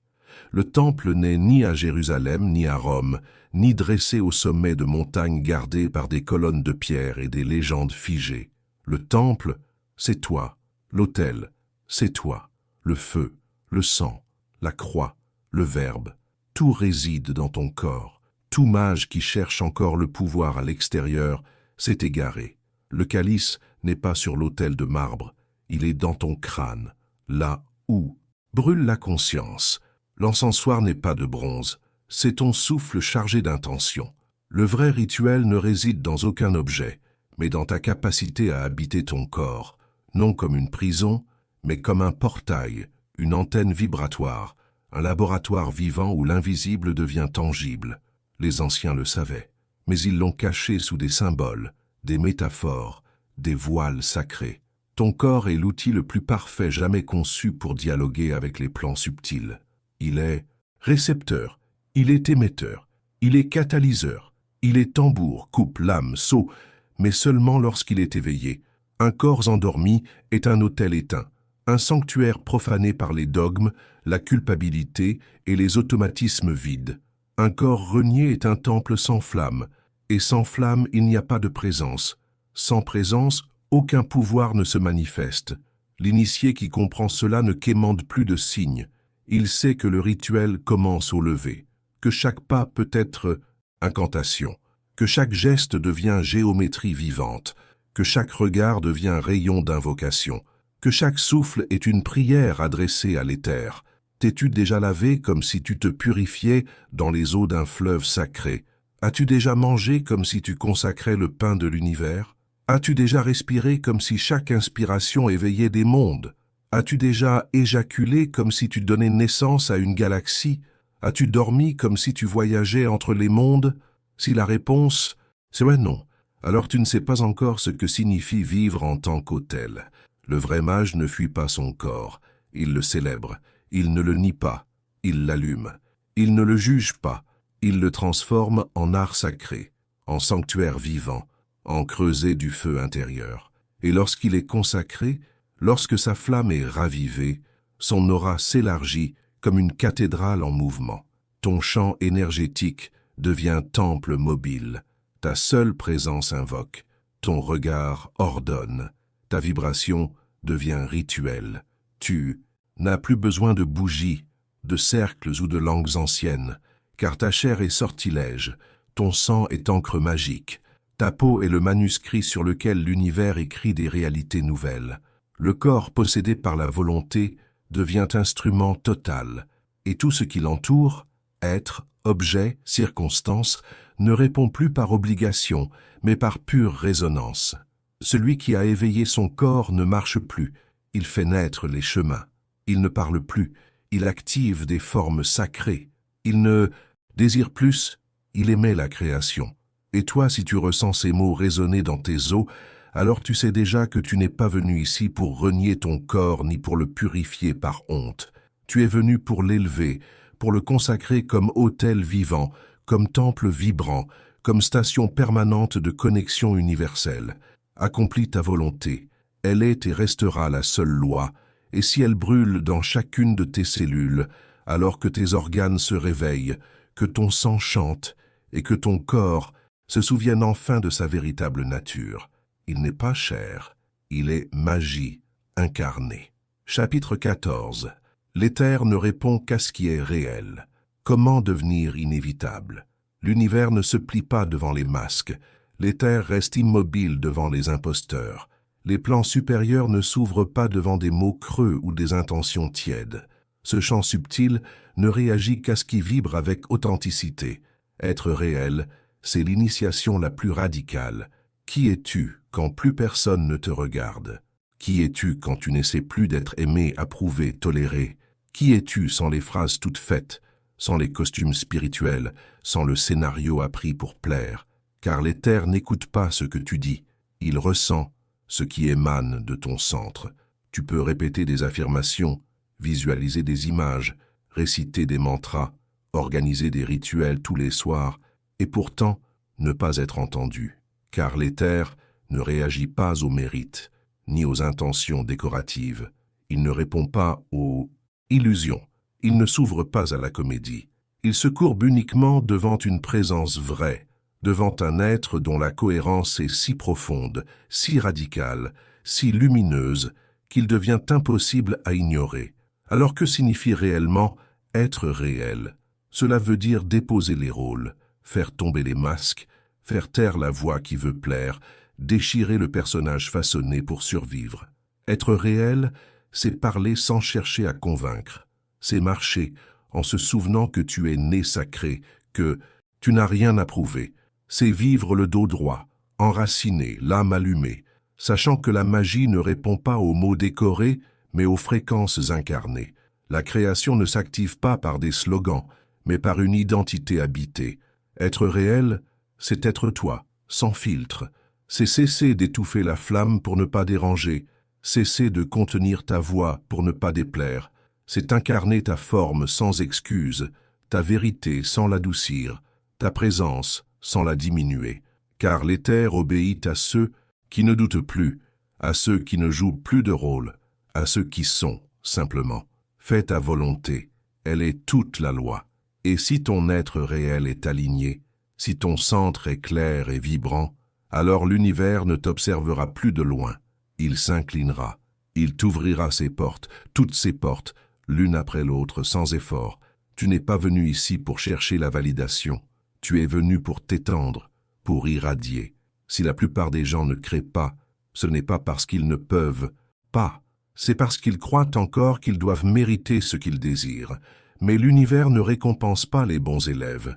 Il répond aux cohérents, à ceux qui sont entiers, à ceux qui ne se cachent plus derrière des masques, à ceux qui ne se trahissent plus, qui n'attendent plus. Quand tu es réel, quand tu habites ta vérité, sans artifice, sans justification, le champ se réorganise, les portes s'ouvrent, les synchronicités affluent, l'invisible s'aligne avec une précision parfaite, car l'éther reconnaît ta vibration comme une signature impossible à ignorer. C'est ça le mot-clé, inévitable. Il y a ceux qui prient et l'univers reste muet, ceux qui décrètent et la vie leur répond par ironie.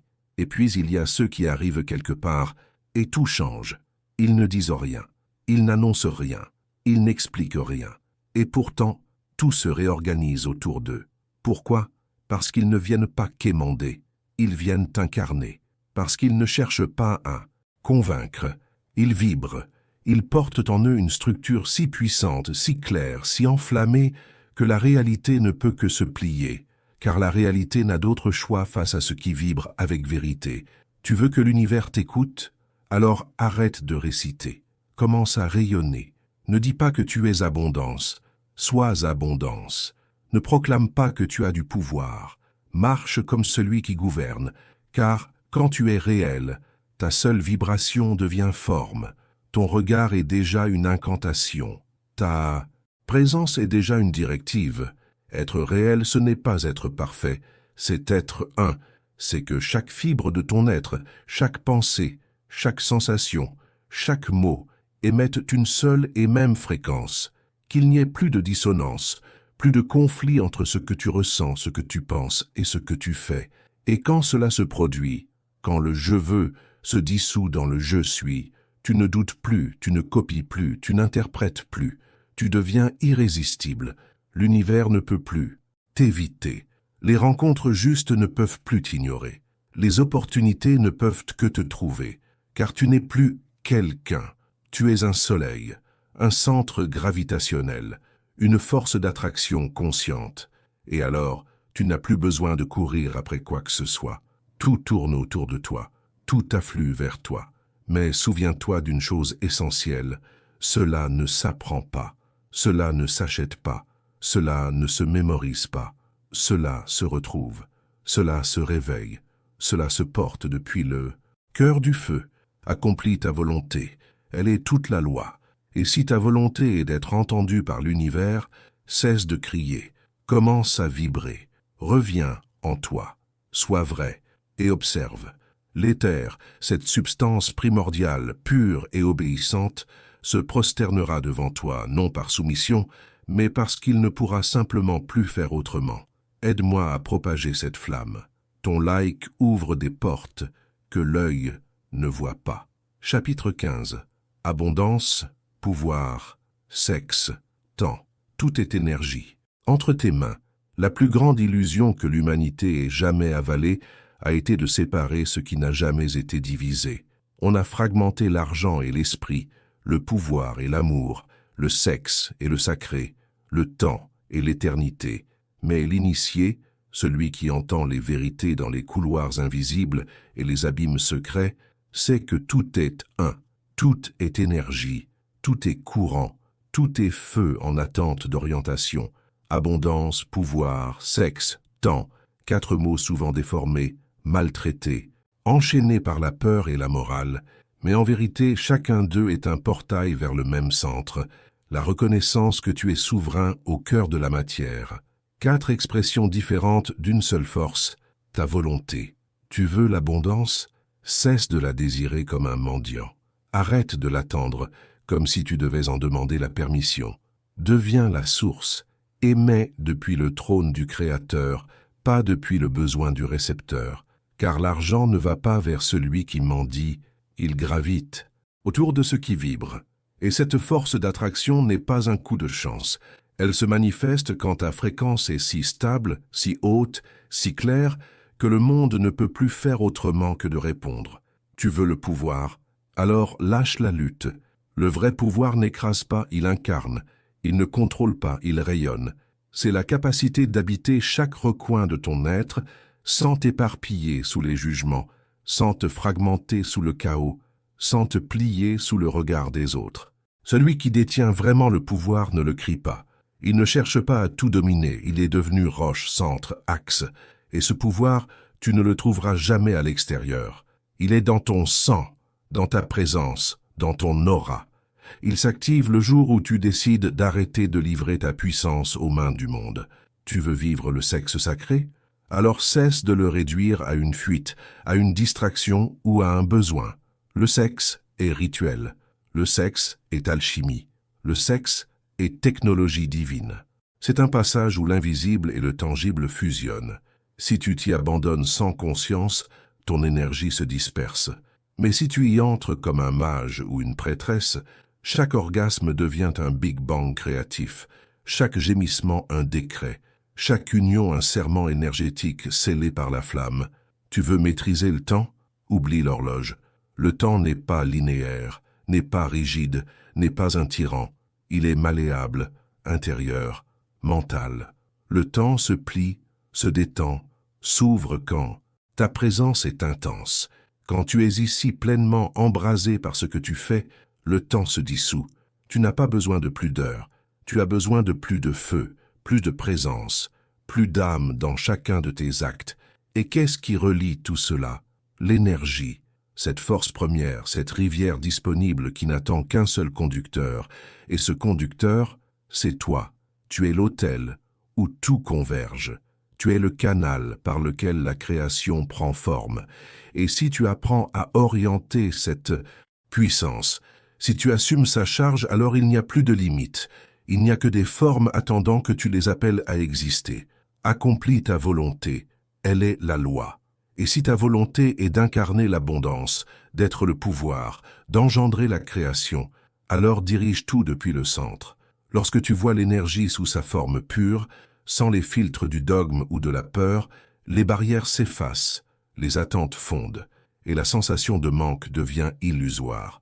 Mais si tu penses encore devoir choisir entre richesse et conscience, entre plaisir et pureté, entre joie et mission, c'est que tu n'as pas encore retrouvé ta nature véritable. Tu n'as pas encore vu que la dualité est une cage mentale. Tu n'es pas venu sur cette terre pour choisir un côté, tu es venu pour les unir, les incarner ensemble, les réconcilier dans ta chair comme une démonstration vivante de totalité. Je suis le témoin et l'artisan de cette fusion. J'ai marché dans les royaumes du plaisir, du pouvoir, de la matière et de l'esprit. Je les ai touchés à main nue, je les ai appelés sans crainte, sans honte, comme un alchimiste qui sait que tout est sacré. Voilà pourquoi je ne te parle pas ici de théorie. Je t'invite à ressentir. Ressens ces courants palpiter dans tes doigts, touche avec intention, et l'argent circule, Parle avec conviction et le pouvoir s'éveille. Aime avec conscience et le sexe s'élève. Vis le présent avec intensité et le temps s'efface, car tout cela est déjà là, pas à l'extérieur, en toi, dans ton champ, disponible, prêt à servir ta volonté éveillée. Fais ta volonté, elle est toute la loi. Et si ta volonté est de manifester toutes ces expressions de puissance que d'autres ont séparées par peur, alors ne choisis plus. Intègre. Permets que l'abondance, le pouvoir, le sexe et le temps deviennent les 4 piliers de ton temple vivant. Car toi, oui toi, tu ne peux plus faire semblant. Maintenant tu sais, maintenant tu brûles, maintenant tu commandes. Chapitre 16. Symbolisme et magie visuelle. Tatouage astro dans le champ quantique. Dans le champ quantique, chaque symbole est bien plus qu'une simple image. C'est un esprit en attente, une formule en sommeil encapsulée dans une forme, un portail dissimulé sous un tracé, prêt à s'ouvrir dès qu'il rencontre ta conscience éveillée. Chaque symbole est une onde figée, un sort silencieux suspendu dans le vide, attendant d'être activé. Ceux qui dorment encore ornent leur corps ou leur maison de signes qu'ils ne comprennent pas, mus par l'esthétique ou les superstitions transmises de génération en génération. Ceux qui ne se sont pas encore réveillés utilisent des talismans comme des amulettes magiques extérieures, convaincus qu'un objet sans âme peut accomplir ce que leur propre champ énergétique ne soutient pas. Mais l'initié, celui qui brûle, celui qui sait, celui qui se souvient, reconnaît que chaque symbole est un pacte énergétique, une graine de création. Et lorsqu'elle est inscrite dans le champ, elle ne cesse d'émettre. Elle modèle, elle informe, elle façonne la matière. Tu veux manifester avec plus de précision? Alors commence par observer les symboles qui t'entourent, ceux que tu portes, mais aussi ceux que tu projettes sans le savoir. Car tu es déjà tatoué, non seulement sur ta peau, mais aussi dans ton aura, dans ton corps subtil, dans ce champ invisible qui t'enveloppe comme un sanctuaire de géométrie sacrée. Et ces marques, ces tatouages astraux, ne sont pas métaphores. Ils sont réels, actifs, vivants. Certains ont été tracés par toi-même, alimentés par tes émotions répétées, d'autres t'ont été transmis, d'autres encore copiés sans conscience ou imposés par ton environnement, ta famille, ta culture. Et oui, il y a aussi des symboles de chute, d'abandon, de manque, de négation de toi-même. Comment se gravent-ils? 3 clés. Émotion intense, intention claire, répétition. Chaque pensée imprégnée d'une émotion puissante devient une inscription dans ton champ. Chaque croyance soutenue devient une rune vibrante, un sceau qui agit dans l'ombre. Et si tu ne les as pas choisis consciemment, tu manifestes sans le savoir des géométries étrangères qui pilotent ta réalité. Je ne suis pas ici pour te dicter quel symbole utiliser. Je suis là pour te rappeler que tu es capable de les créer, de les choisir, de les activer et de les incarner. Car un symbole en soi n'a aucun pouvoir. Ce qui lui donne sa force, c'est l'intensité que tu lui infuses, la constance avec laquelle tu le portes. Tu sais pourquoi certains symboles fonctionnent depuis des millénaires? Parce que des milliers d'âmes les ont chargés d'intentions, nourris d'émotions, soutenus par leur foi. Car dans les plans subtils, la conscience est l'architecte, et le symbole, la structure dans laquelle elle s'ancre. Mais tu n'es pas prisonnier des anciens codes. Tu peux canaliser tes propres formes, créer tes propres langages visuels, graver dans ton champ des sceaux vibratoires qui portent ta signature unique, pas avec de l'encre sur la peau, mais avec la pensée ritualisée, la vision allumée, la vibration incarnée. Tu veux attirer l'abondance? Inscris son sceau dans ton champ. Tu veux incarner le pouvoir? Dessine sa géométrie dans ton esprit et respire-la chaque jour. Tu veux l'amour sacré? Marque ton aura du symbole de cette union divine. Mais fais-le comme un mage, non comme un superstitieux. Sens le symbole. Respire-le, habite-le, visualise-le brûlant sur ta poitrine, flamboyant dans ton dos, vibrant dans tes mains. Devient un parchemin vivant, devient un livre sacré en mouvement. Car c'est bien cela que tu es. Ton corps n'est pas seulement un autel, il est aussi un canevas sacré, un canal de puissance, une carte cosmique. Et chaque symbole que tu y graves avec intention devient un ordre direct adressé à l'éther pour modeler ta réalité. Quand un symbole est vraiment compris, quand il n'est pas seulement connu mais vécu, et qu'il est lancé dans le champ avec une intention pure et centrée, alors la réalité se transforme. Car le chant ne répond pas aux mots dispersés, mais aux fréquences structurées, aux codes cohérents. Et un symbole est exactement cela, la forme la plus pure de codification énergétique, une géométrie vivante, une commande visuelle, une onde qui remodèle l'invisible. Fais ta volonté, elle est toute la loi, et si ta volonté est de devenir un sort vivant, alors marque ton champ de la géométrie de ta grandeur. Grave dans l'invisible les symboles de ta divinité. Deviens une source d'émission continue de formes vibratoires et observe le monde, puissant et aveugle, précis et docile, s'incliner devant la force de ta signature astrale.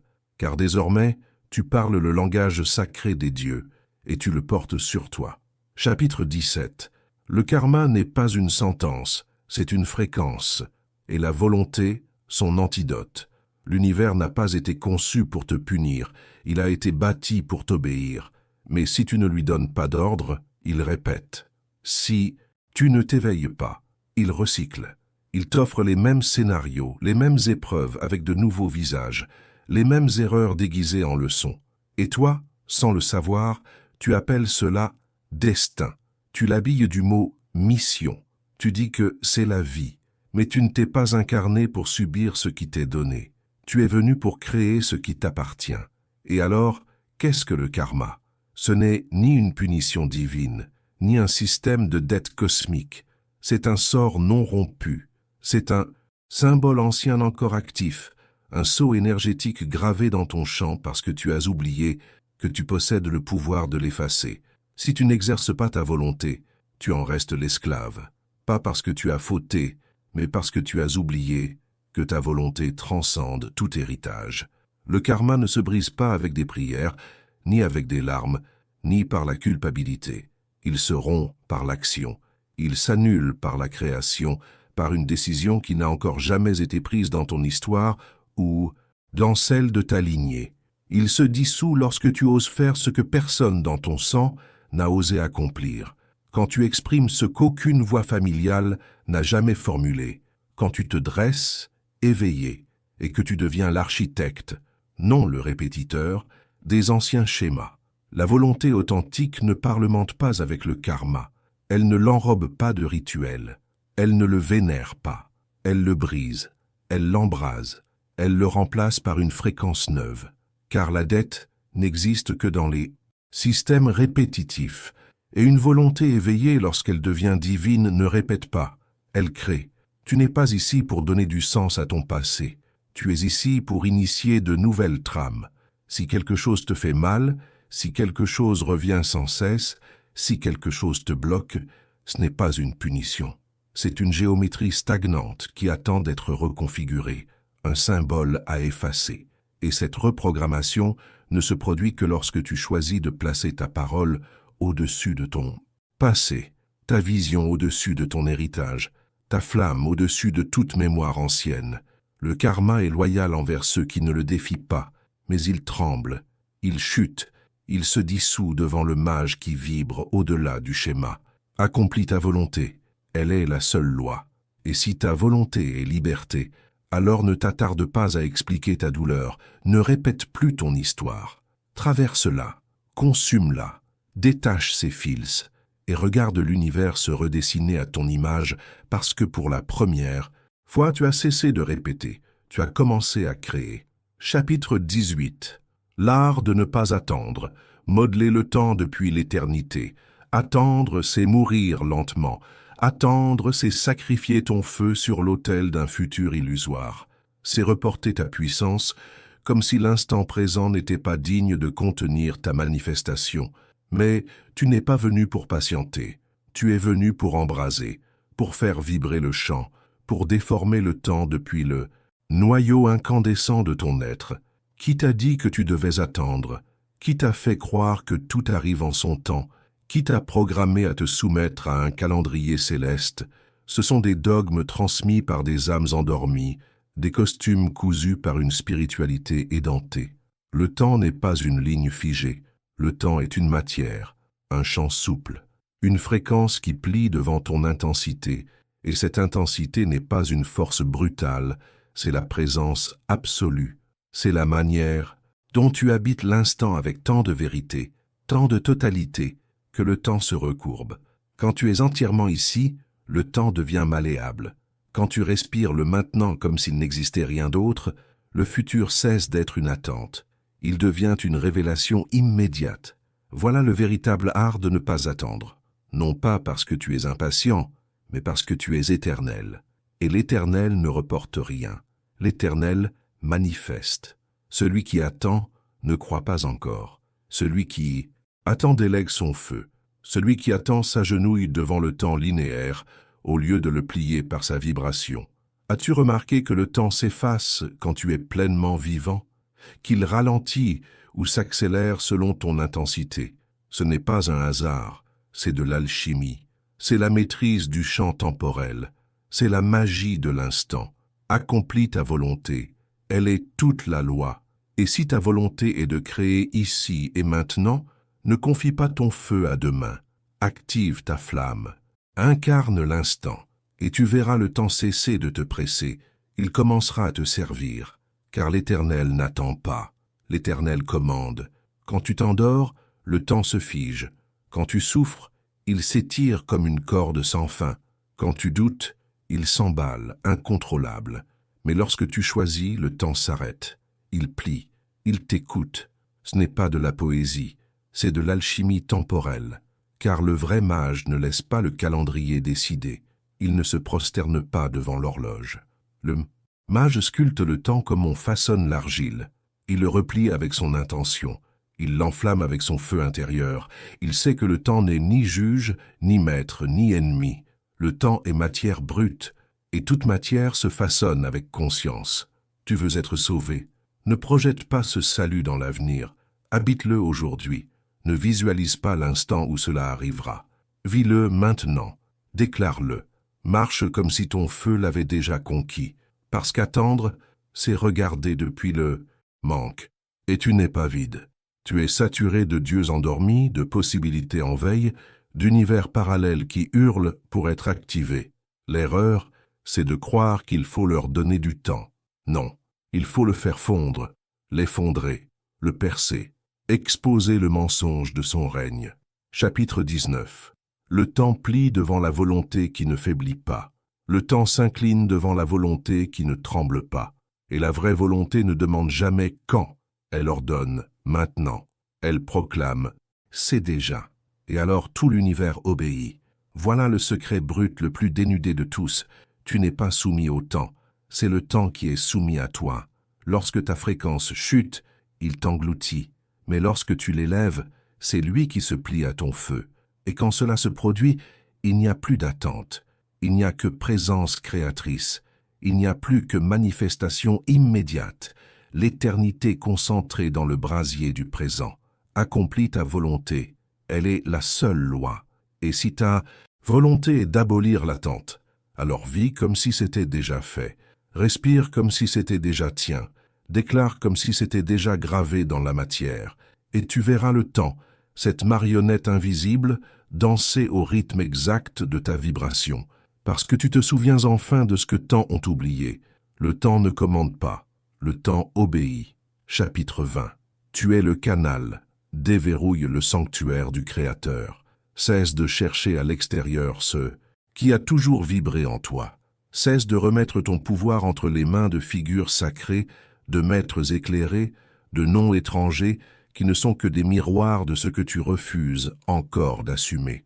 Tu es le canal, tu es le pont, tu es le passage vivant entre la flamme éternelle et la forme incarnée. Et tout ce qui aujourd'hui semble bloqué dans ta vie, tout ce qui tourne en boucle, tout ce qui s'épuise dans la répétition, n'est rien d'autre que le reflet d'un canal intérieur que tu n'as pas encore rouvert. Le sanctuaire que tu cherches ne se cache ni dans un monastère lointain, ni sur une montagne sacrée. Il est en toi, dans le cœur obscur de ton essence. là où tu ne joues plus de rôle, où tu n'imites plus, où tu ne récites plus, mais où tu es simplement. Ce centre, c'est ton trône, c'est le point zéro, le vide vibrant d'où tout peut naître, pas par les mots, pas par les gestes, mais par une identité en feu, une présence en ligne directe avec le tout. Mais le canal ne s'ouvre pas, simplement parce que tu existes. Il faut le percer, le briser, le désobstruer comme un ancien sceau oublié. Comment? En mourant, pas physiquement, mais intérieurement. Mourir au masque, au devoir imposé, aux noms hérités, aux formes apprises. Car tant que le canal est plein de ce que tu crois devoir être, il n'a aucune place pour ce que tu es vraiment. Et toi, tu n'es pas venu pour jouer à la vie. Tu es venu pour faire, pour matérialiser, pour descendre le feu de l'esprit jusque dans la densité du monde et le transformer en forme visible. Tu ne canalises pas des idées étrangères, tu canalises ce qui brûle en toi, cette vision qui t'obsède, cet appel que rien ne peut étouffer. Cette vision, c'est le premier feu du temple, c'est l'éclair qui fend les masques, c'est la voix qui dit « Tu ne peux plus te cacher, deviens canal, ou tu deviendras l'ombre de toi-même ».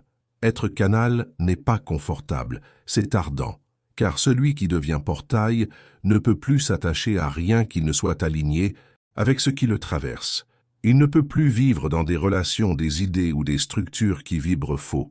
Être canal, c'est ne plus se mentir, c'est se soumettre à l'appel qui pulse au plus profond, c'est devenir bouche de l'invisible, même si ça brûle, parce qu'au début, oui, ça brûle, mais ensuite ça te rend éternel.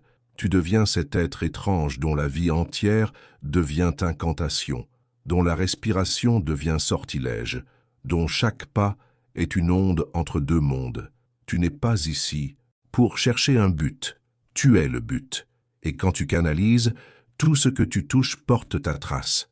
Ton souffle est direction, ton regard est invocation, ton mouvement est vibration. L'énergie ne demande pas la permission. Elle entre dès qu'il y a une ouverture. Et toi, tu es cette ouverture.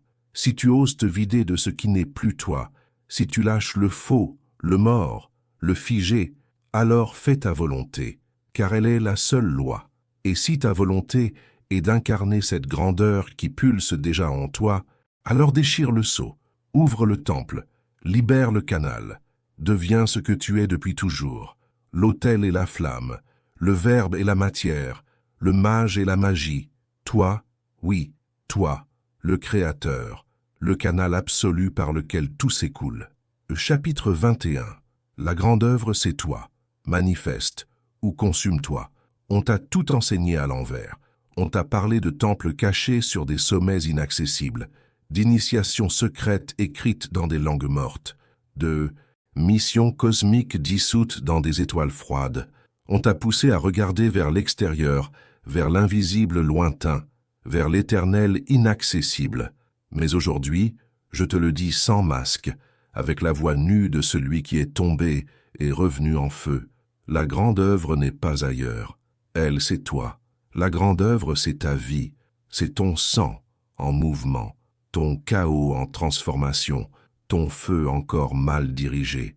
C'est la création que tu portes, mais n'oses pas incarner. Tu n'es pas venu ici pour déchiffrer l'univers comme une énigme. Tu es venu pour le forger depuis ton propre trône, pour incarner ton vrai jeu, ou mourir dans l'écho du jeu domestiqué, copié, enseigné. Il n'y a pas de chemin plus sacré que celui de vivre en feu, car celui qui ne brûle pas s'éteint, celui qui ne crée pas implose, celui qui ne manifeste pas se dissout. Chapitre 21. Tu chair et la forge, manifeste ou brûle. Tu n'es pas ici pour simplement traverser la vie. Tu es venu pour tout manifester, pour incarner l'abondance qui secoue tes os et les réveille un à un, pour vivre un amour sans masque, libéré de la tiédeur des spiritualités édulcorées, pour faire de ta sexualité un rituel sacré, pour vibrer le pouvoir comme une fréquence pure, et pour transformer ton art en géométrie vivante, tracée par l'âme elle-même. Et tout cela non pas comme un luxe, non pas comme une option lointaine, mais comme un devoir sacré, une alchimie à ciel ouvert, une grande œuvre incarnée jusque dans la matière. Chaque jour où tu respires sans y mettre ton feu, Chaque instant où tu vis comme si cela n'avait pas d'importance, tu piétines ton propre sanctuaire. Tu profanes ton temple. Tu t'agenouilles inconsciemment devant l'idole la plus cruelle, l'oubli. Car le blasphème ultime n'est pas de défier les cieux, c'est de ne pas créer. C'est de ne pas vivre comme un canal du tout, un feu traversé par l'infini. La grande œuvre n'est pas une théorie, ni une destination à atteindre. C'est un souffle à incarner. C'est une parole qui prend chair, une vision qui devient acte, une étincelle qui se fait forme dans chaque regard, chaque choix, chaque pas sur la terre que tu bénis en la foulant. Ton entreprise, ton art, ta manière d'aimer, ton silence même, ton orgasme, ta façon de marcher, de parler, de toucher. Tout est déjà rituel, tout est déjà magie, si tu choisis de le faire en conscience. Les anciens alchimistes rêvaient de transmuter le plomb en or, mais ce plomb-là n'était jamais à l'extérieur. Il est dans tes pensées limitées, dans les blessures héritées, dans le poids de ce que tu crois être ta vérité. Et l'or, ce n'est pas un métal, c'est l'être qui s'éveille, celui qui façonne ses cicatrices en architecture sacrée, celui qui ne reporte rien, celui qui agit vif comme l'éclair ancré dans l'instant.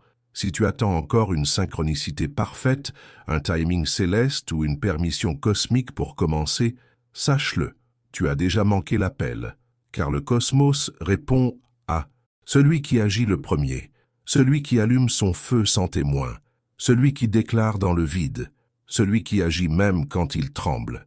Ce n'est pas une question de succès, c'est une question d'inévitabilité, de devenir cette force qui ne peut être ignorée, de vivre comme si tu avais déjà retrouvé la mémoire.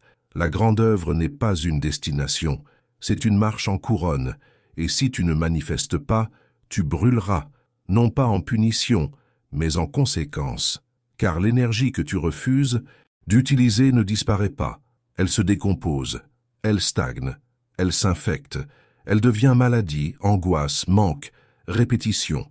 Et non, ce n'est pas un châtiment, c'est la nature du divin. Il n'est jamais inerte, il est expansion, il est mouvement, il est volonté en action, sans pause ni retour. Il n'y a pas de rédemption dans l'attente, il n'y a aucune noblesse dans la passivité. La pureté véritable, c'est de créer sans se fragmenter, d'avancer sans justifier, de vibrer avec une telle intensité, une telle certitude, que le monde doit se plier, même s'il t'appelle fou, sorcier ou Dieu. Accomplis ta volonté. Elle est toute la loi. Et si, au fond de toi, il reste encore une braise, si ton feu n'a pas été totalement noyé par l'habitude ou la peur, alors n'attends plus, manifeste ou brûle. Car cette vie, oui, cette vie, est la forge. Et toi, tu es tout à la fois, la flamme, le marteau, la lame, le sanctuaire. Tu es l'œuvre, tu es l'alchimiste, tu es la matière et l'esprit. Et le moment de t'en souvenir, c'est maintenant. Merci d'être allé jusqu'au bout.